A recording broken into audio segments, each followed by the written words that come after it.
Welcome to the Verts podcast. I am your host, as always, Sonny Weaver. Alongside me today is EA producer, developer, Christian McLeod. How you doing today? I'm doing well. Thanks for having me on. Thanks for coming on. You're a busy man. Obviously, this time of the year as you guys rev up here for the next rendition of Madden. One thing we wanted to talk to you about tonight is probably the big... It was the big release, and I think it timed up big with EA Play. And that was the news that we're getting some new, more in-depth commentary. So for some of our listeners who may have not gotten a chance to really look at that, give us kind of the 10,000 feet, overview of what you guys decided to do this year. Sure. Commentary and audio was a big focus for us coming into the Madden 17 cycle. As we were rolling off of Madden 16, we knew it was really an area that we wanted to hit hard into 17, and the reason for that was if you look at all of our different gameplay systems that we've got in our game, you've got gameplay, you've got our presentation, you've got our franchise mode, all receiving significant upgrades as we made the jump from the previous generation of console to this PlayStation 4 and Xbox One generation. And commentary was always something that lagged behind a bit. The core commentary system that we were building upon was built back in the previous generation of consoles, and we had added some space. A good metaphor I like to use is a house, and we had this older house that maybe we had added a couple new granite countertops to take advantage of the Gen 4 hardware, but really we needed that complete overhaul, and we saw that Madden 17, as our other systems had come up to speed, Madden 17 was the year for that complete overhaul. So we went and broke that house down completely in terms of audio and also commentary, and rebuilt both from the ground up. So we bulldozed the house, we destroyed the old foundation, and really, again, built things from scratch. And that allowed us to take a larger overlook as to how we wanted our commentary to sound, and also who our commentary talent was going to be. We've been so lucky to have guys like Jim Nance and Phil Simms in our booth for the last 4 years. So lucky to have top-tier talents that call games together, like John Madden, Pat Summerall. They started it all. And Chris Collinsworth, Al Michaels in the booth, Gus Johnson, Tom Hammond. So lucky to have those talents. But this was really a year where we looked at what we were able to build, this brand new house, and the depth and the breadth of the stories and the commentary that we would be able to talk to. So it was important for us to find a team that was going to be able to really take advantage of this new system that we had put together. And as the news is out there, we hired Brandon Gaudin and Charles Davis as our new commentators after about an 8-month or so process of auditions and interviews and whatnot. So couldn't be happier to have both of them on board. Really wanted to have a core focus on the accessibility with them, but also the chemistry, the NFL knowledge, the teaching knowledge, and also an interest in the science of making video games, which really helps them sit with our development team and sit down with designers, sit down with our producers, sit down with our script writers, and put together these really cool moments that we're so excited for users to be able to hear when the game drops in a few short weeks here. A couple of things in there. Obviously, there's a lot in there, and we're going to kind of parse out different pieces of that, but kind of let's work from the end back. One thing you said in there that I thought was really interesting was you talked about Brandon and Charles' interest in the development of video games. So when they go into the booth, obviously you're giving them, stacks of paper to kind of record off of. But what kind of interaction? I mean, do they ever stop and say, I don't know if that sounds right or if that feels right here, or I would say this maybe this way or that way?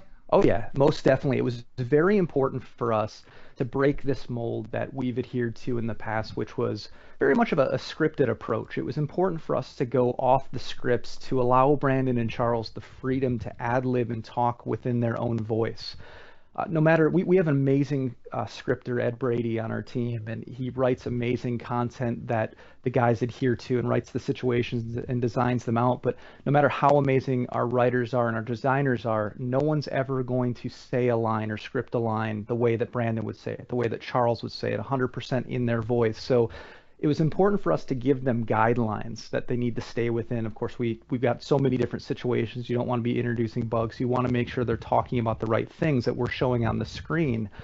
But most definitely, we want them to be saying things in their own voice. We encourage them to stop things if there's something that they might disagree with or would want to spin one way or the other. And I think what's been awesome too from the accessibility standpoint is the accessibility that's been unprecedented with them has allowed us to sit down and spend entire days really brainstorming together and trying things out, things we would have never tried before, because now we've got the accessibility and time to do that with our talent. So there's been multiple days where we've sat down, we've thrown some stuff up against a wall in a creative brainstorm. We saw what stuck, we recorded it, we threw it in the game real quick.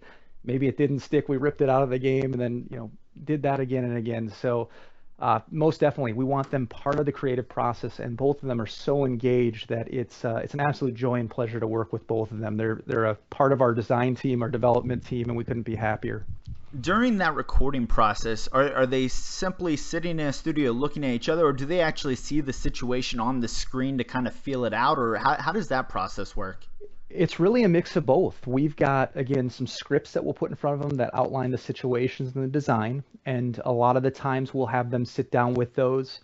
We'll have them sit in the booth together and as we like to joke around, call it ham and egg it, back and forth with one another, find that chemistry, that natural back and forth, the banter. There's been times where we've pulled actual game footage and showed that to them so that they know the spacing and the timing that they have in that situation.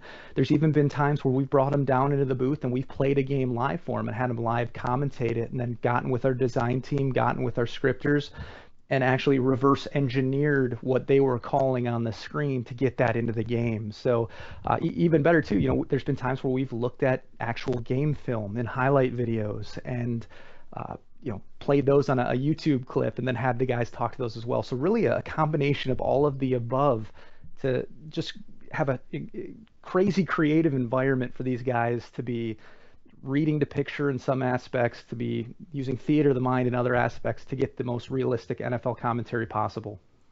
So I've seen some comments made by you in other places talking about the depth of the commentary this year and talking about just in general the amount of hours that you guys have kind of laid down on tracks this year versus previous years. Can you kind of get into depth about, how much more immersive is the commentary this year?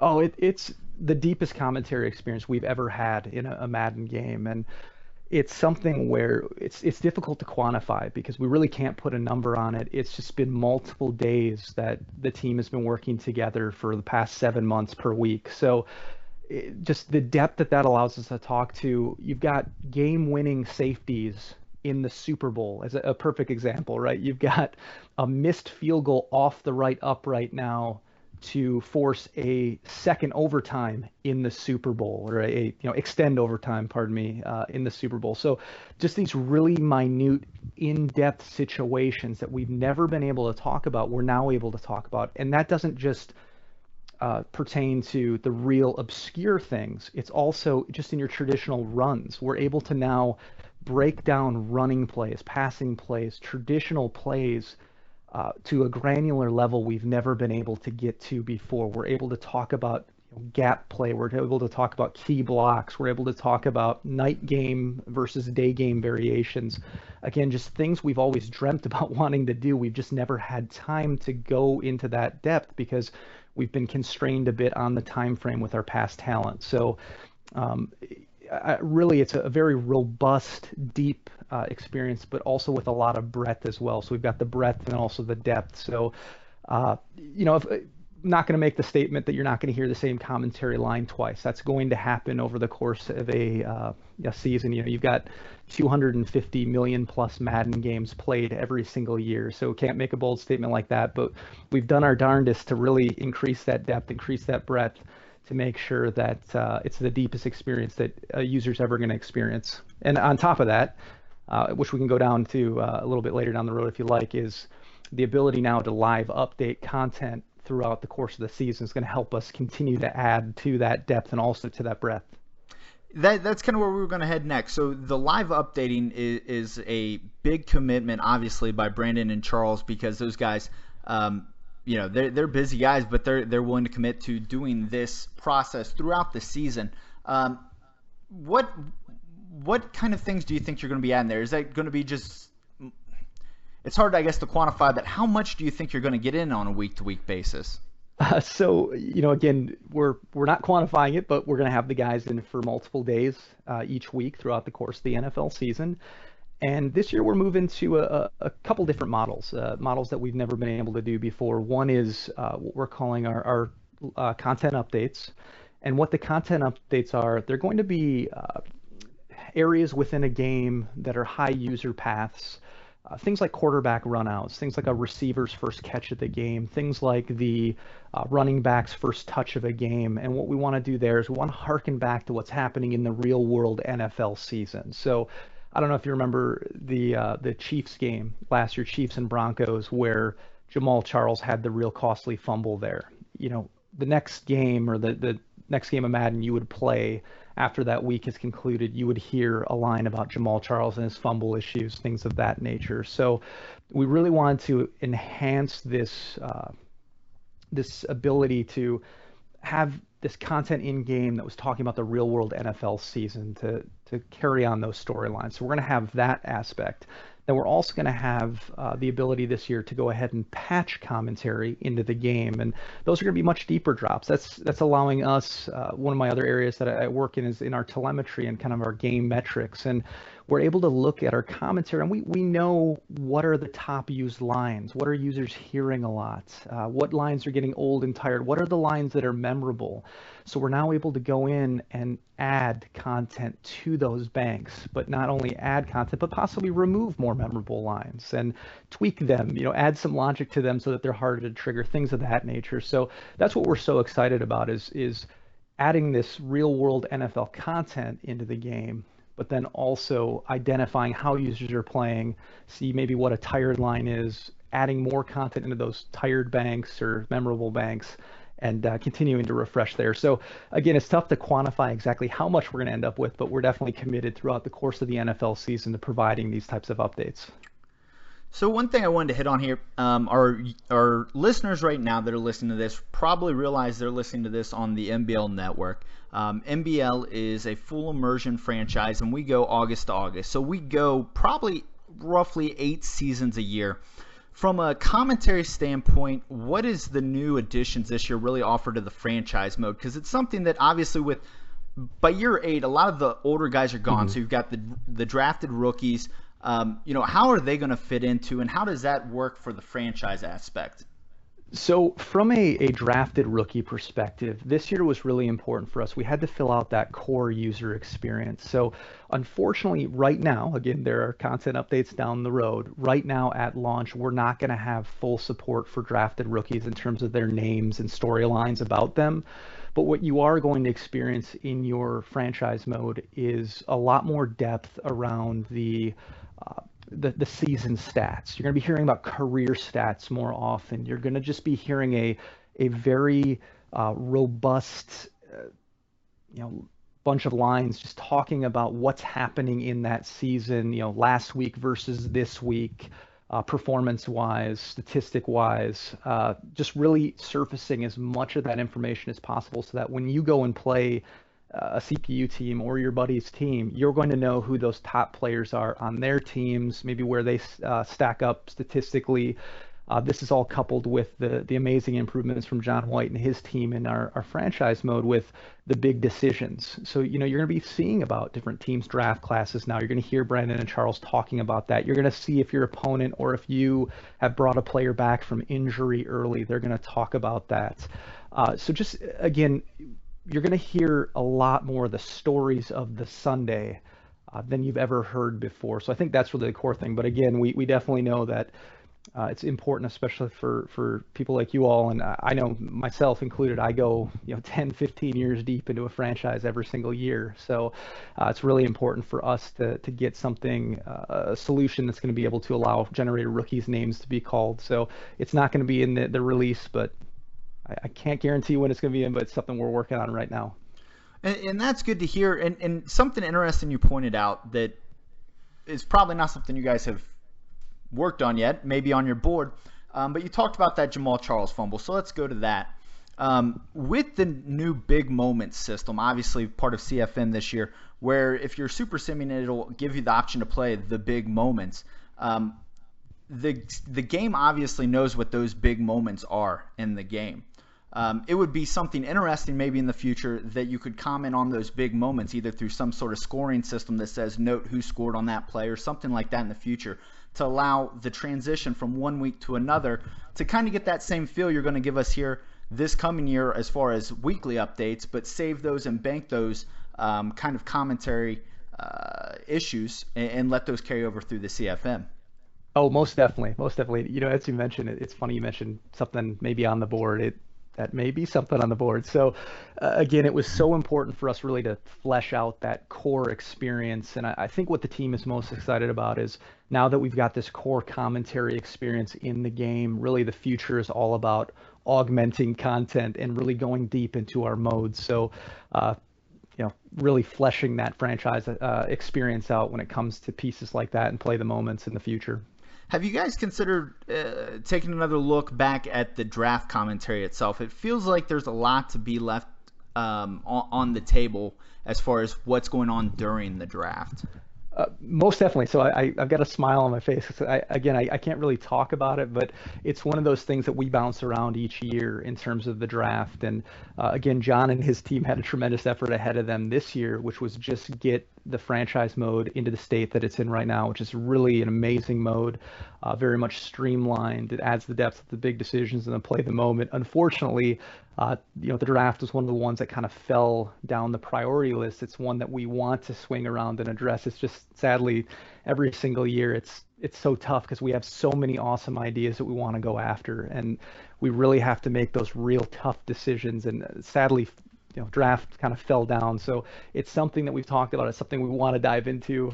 This year it didn't make it, and it's just something very high on our priority list. I'll leave it right there. Well, we appreciate obviously anything from the franchise mode. I think it's one of those modes where it may not garner as many, as such a wide swath of users. However, I think you get a really dedicated group there, and I think a lot of those minor details, that's where you see a lot of that appreciation come in for. So obviously anything that helps us get more immersed in the game itself is always appreciated. One more question here on commentary, and then I kind of want to move over just the general development. Obviously, franchise mode, we've got the new practice squad players. Is there going to be any commentary about guys coming off of practice squad? There is not right now, but again, that's one of the ones that we're looking at and seeing if there's an ability to mention those guys specifically, but not at launch. I promise you I didn't see your guys' development calendar or anything, so just bouncing ideas here. Okay, no, so love it. I'm a hardcore franchise guy myself, so I appreciate it. Well, hey, we always like the support within the walls. I've been fortunate enough to interview a lot of you guys, and I think people would be surprised to hear how much support franchise really has within EA. I think, and this kind of is a good segue into the next part of what I want to talk about. And obviously you're a producer, which means while you oversee the commentary this year, you're part of just the general development of the game, making sure you guys put out a quality product. I think you guys have a very interesting challenge in that you guys are basically creating, let's say, for the better part, 3 games, and you're selling it as one game. And so what I mean by that is you've got CFM, you've got the MUT Ultimate Team, and then you've got the general Play Now arcade people. And every one of them has their own expectations as far as gameplay, commentary, authenticity, things like that. And so you guys are trying to cater to everybody under a single title. How do you guys kind of fight that struggle? Because I know it's got to be a tough one when what one person wants isn't the same as the other, and both of them are technically right. It's just they're playing a different game. Right.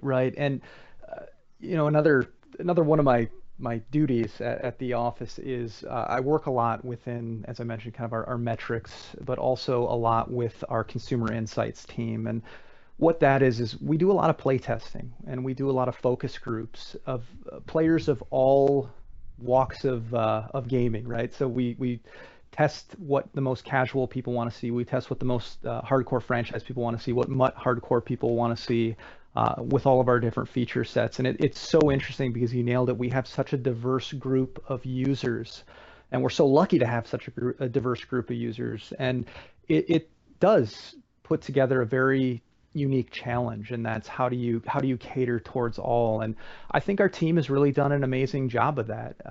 Rex and his team, just in terms of our gameplay, has provided users with a really amazing way to play Madden. You've got, starting in 15 with the defensive moves at the line, into 16 with the catching of last year, the three-button catches along with the defense there, and then this year with the gap play, with the new running system, which is a blast, and the special move systems with special teams. We've really developed this truly balanced Madden for the hardcore, but also for users that just want to pick up and play. The team has done a tremendous job of catering towards the more casual crowd by adding in modes like the auto special moves, right? So, that team has done such a great job of just making the core gameplay so accessible to all groups. And then you're right, franchise mode has been one where it's typically the hardcore want to play franchise mode, but you'd be surprised as to how many casual players like franchise mode as well, but they'll jump into it, but they might find that it's a little bit too daunting for them to jump in, too many menus, too many things to do. And I think John and his team have done a tremendous job this year of making that mode accessible to the hardcore, but also accessible to the more casual users of that. Getting people that may be a casual user to play franchise this year, they're going to be staying in franchise longer because the pinch points aren't there any longer. It's very much a streamlined experience to get in and sign players and make these decisions and then get on the field with play the moments. And if you want to just play the moments, right, you can have a game that might normally take you 45 minutes to an hour. I'm the type of person, I like playing 10-minute quarters, but you can now get that 45-minute experience over the course of 10 minutes, which is really cool, that NFL Red Zone experience. And then our MUT team as well, I think that they've done a great job of catering towards that hardcore, but also to the casual as well with regards to the chemistry features that they've got this year. And just, again, I think that we have a diverse user base, but I think that each of the three modes that you mentioned caters towards the casual, caters towards the hardcore, and that's the unique challenge, right? Is making sure that we want users playing all of our modes. We don't want people just playing one mode. We want them to play all of our modes, experience everything that Madden has to offer. And excuse me, I think our team has just done such a tremendous job of making that accessible to people as deep as they want to go. So this may be a question, maybe it's more for Rex, maybe it's Clint, but I'll ask it to you and we'll see where it goes here. You mentioned earlier, and I like your house analogy, and you talk about in the past, you put in some countertops, you redid a bathroom. And this year you guys went, kind of bulldozed it and rebuilt the foundation of it.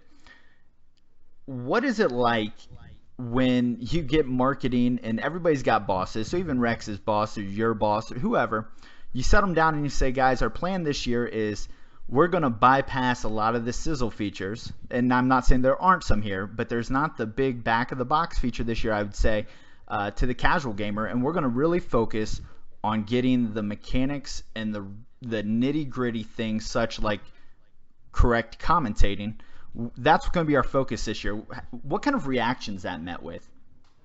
Honestly, I don't think a negative one at all. We've got a really great core leadership team across the board, starting with Cam, Roy Harvey, just, a great leadership team that understands the value of making sure legacy issues don't exist, right? We want to make the best playing, best sounding, best looking Madden game ever, every single year when we go into this thing.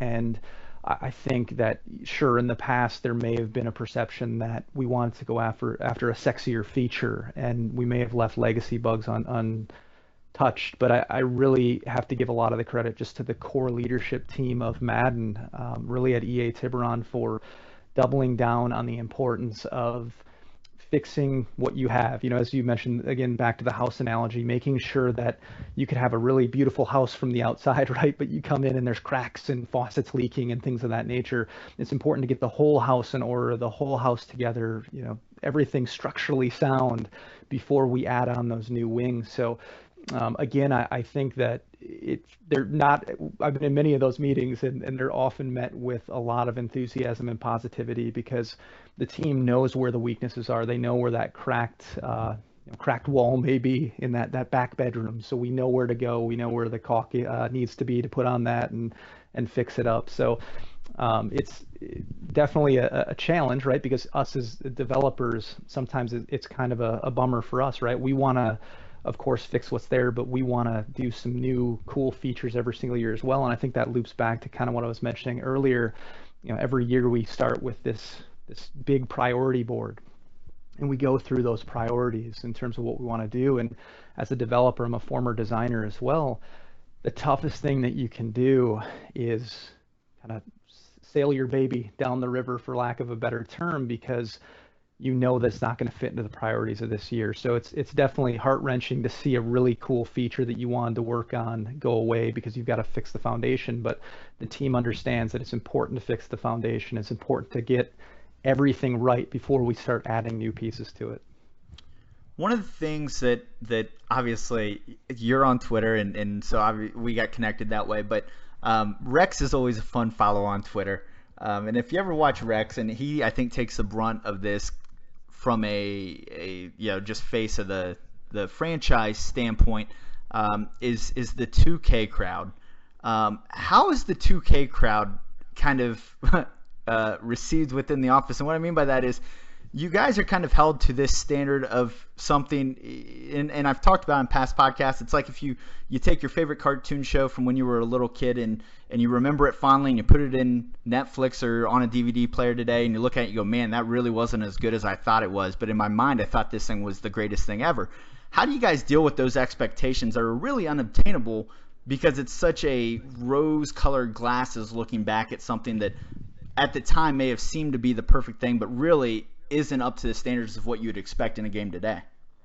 I don't want to speak for other people, but the way that I look at it is feedback is truly a gift. And I know a lot of people feel the same way in the office. And even if the feedback may be coming from sources that are perceived as not, again, seeing something through rose-colored glasses, there's some truth there. And there's something there that can be learned from that feedback. And I think we're all gamers. We're all hardcore sports guys that are working on this game, sports guys and girls. And it's so important for us to be able to receive feedback, to find sort of what that positive is, and then be able to bring that into what we're, putting together, because we want to make people happy, right? We want to make sure that we're producing an NFL football sim that the masses are going to love. And there are shreds of positivity in every piece of feedback out there. So again, it's never greeted with negativity. It's never greeted with skepticism. It's greeted with ears wide open, because it's important for us to really distill that feedback, figure out at the core what it's about, and find a way that we can integrate that into our game. Because again, there's a lot of great stuff out there that a lot of games do. Sports games and non-sports games that we're compared to, and I think it's a matter of learning from what other games do and seeing what could fit within the Madden universe, not copying what they're doing, but there's a lot of great things that other developers do that I think we can learn from, and I'd hope they'd say the same about us as well, and kind of go from there. But definitely on my end, there's always good stuff and feedback, so always open to hearing it, and no negativity towards people that love 2K or any other sports game out there at all. So everybody that wants to send you guys aren't as good as 2K football, make sure you send it to @CMCLEOD_EA. He will take that and he will run with it, guys. Like I said, all feedback is welcome at all times. No problem. Hey, you're gonna get a lot more followers off this, so that'd be great. So you mentioned something there that is of interest, and you said there's always something you can take, not steal, but take from other games. So let's talk about another game you worked on. If I am correct here, you worked on the NCAA franchise, correct? I did, correct. Okay. There are many people that think there were a lot of very good things in that game that you guys kind of left on the table that could have been ported over. So rather than diving too deep in that, off the top of your head, what is maybe something that you were a part of on NCAA, or you look back at on NCAA and go, man, that was really cool. I can't believe we did that. Maybe that's something we should port over here. And if it's on your board, maybe throw out some smoke screens there. But what are some of the things maybe that you look back at that fondly and go, man, we may have been a little ahead of our time, or that was really cool to do? Sure. I think one of them that actually is making its way to Madden this year was the bottom line ticker. And, when I joined the NCAA team, we were really hot and heavy with this idea of how did we make our dynasty games feel more like an actual college football Saturday or a weekend of college football, right? Starting on a Thursday. So we developed what was called Stories of Sunday or Stories of Saturday. And what Stories of Saturday was, you had your bottom line ticker, you had scores from around the country, of course, coming through, but then you had your studio updates with Reese Davis. You had more storylines and commentary talking about, what was going on in your season, but also around the country as well. So that was something that I was tremendously proud to work on. It was a ton of fun, especially with the studio updates portion. But we were able to get the piece over this year with the bottom line ticker, and I'm not throwing smoke screens out there, but there's other pieces of that we've definitely discussed that we're definitely looking into, but we really want to make sure it's the right fit for Madden. I think there is a little bit of a difference. I'm a hardcore college football guy, but I'm also a hardcore NFL guy. And I think that there's a little bit of a difference in terms of just what that the atmosphere, right, of a college football game is versus an NFL game, and what you would expect, and kind of the hoopla that goes on. As a college football fan, I get excited to wake up first thing on a Saturday morning. You turn on game day and you're watching TV and games up until 10 o'clock, 12 o'clock at night if you're catching that Hawaii game or that late West Coast game. And from an NFL standpoint, I think you've got a little bit more of a segmented day, right? You've got your noon games or your 1 o'clock games, and then you've got your 4:30 games, and then you might have your one late game. Of course, you got your Thursday night, your Monday night. So we're trying to find a way that can bring those pieces of the Stories of Saturday into the Stories of Sunday, but make them, I guess, more relevant for an NFL Sunday. And that's definitely something John and his team are really doing a great job on brainstorming and thinking about right now. They did a tremendous job again this year in really connecting users to your Sunday. So one thing that we got this year in Madden that we never were able to do in NCAA, which is cool in that bottom line ticker, that actually shows user games now. And in NCAA football, we never were able to have user games within your franchise. So I think that's a cool little wrinkle right there that, you guys are playing in your league right there, and you're going to see scores that your buddies have already completed. They're going to be showing up in your score ticker, which I think is a really nice touch. So again, John and his team are doing a fantastic job right now, and really the sky's the limit in terms of where franchise goes, because those guys have a ton of great ideas on the board.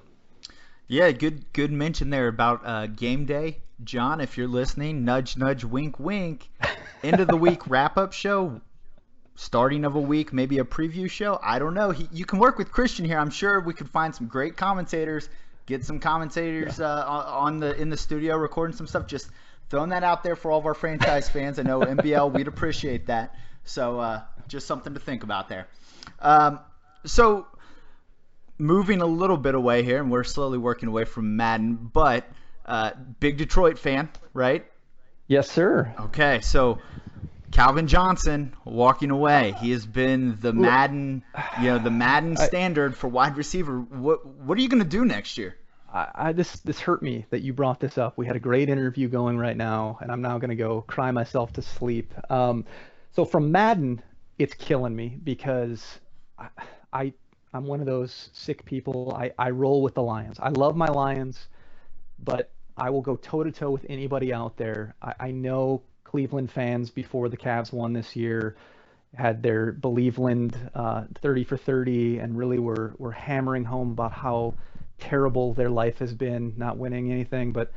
And I know Detroit sport teams have won their fair share of championships, but the Lions, just heartbreaking year after year after year. And so from a Madden standpoint, I will play with them, but it is a completely different makeup than in years past, because now you're looking at Marvin Jones, you're looking at really Golden Tate being your 1 and 2s, and you miss the big man out there on the outside to kind of heave it up to, and especially with the great catch mechanics last year. Kelvin's a big body. You could get him one-on-one and win a lot of those. So it's going to be a whole new whole new offense that's going to be run in my Madden franchise this year. I might have to make some trades. We might have to blow things up a little bit, get a true number one wide receiver in there, maybe move the quarterback. I don't know. I've been playing with them at the office a little bit, trying to figure this out before I get into my league with my buddies, but it could be tough, man. And then from a real life perspective, it's very difficult to see Kelvin go because I grew up in the heyday of Barry Sanders, and Barry to me is the greatest football player to ever live. And to see Barry and Kelvin combine for, I believe, 19 seasons and one playoff victory just crushes me. Probably two of the best ever at their respective positions. It's a tough pill to swallow, but so is the life of a Detroit Lions fan. Yeah, you're a man after our commissioner's heart. Bomber, he is also a diehard Detroit Lions fan. So he's been on suicide watch. He's also a Spurs fan, and Tim Duncan retiring today. I'm not sure how he's doing right now, but it's interesting you mentioned that Detroit thing. Obviously, Cleveland's a factory of sadness, but they didn't force guys into early retirement. So exactly, you have something there. But let me counter that with, I'm a Cincinnati Bengals fan, and if you've watched the playoffs the last couple seasons, we have found ways to just break hearts. So let's all just realize there's a lot of us out here hurting. Here's my argument though. You had those great Super Bowl years back in the day, I believe at the Silverdome, right? So you got to. We're talking about a struggle that began in the 50s. We were on top of the world in the 50s. Top of the world, NFL championship after NFL championship, and then it all just came crashing down. Not one playoff victory in 19 years. In 53 years, actually. So, not good. Yeah, that's not good. But fortunately, with Madden and Madden 17, you'll be able to figure it out. And obviously, you can take control of that CFM, and you can lead them. Christian, I appreciate you coming on here. We had a lot of fun. Obviously, as the year rolls on, maybe we'll bring you back on, talk about some of these commentary updates, because I'm sure that'll be really interesting stuff once we start seeing those roll through here. And we'll get you back on here, and we'll talk about all the new stuff you guys are working on. Most definitely, man. Thanks for having me. It was a fun time. Thanks for coming on. That's all the time we're going to have today, guys, here on the Verts podcast. Make sure you subscribe to the NBL Network here. We offer a lot of great content outside of the Verts podcast. Make sure you check out the Extra Point podcast, DK's Take, as well as our NBL Live and NBL Tonight shows. For all of us here at the Verts podcast, thanks for tuning in, and we'll see you next week.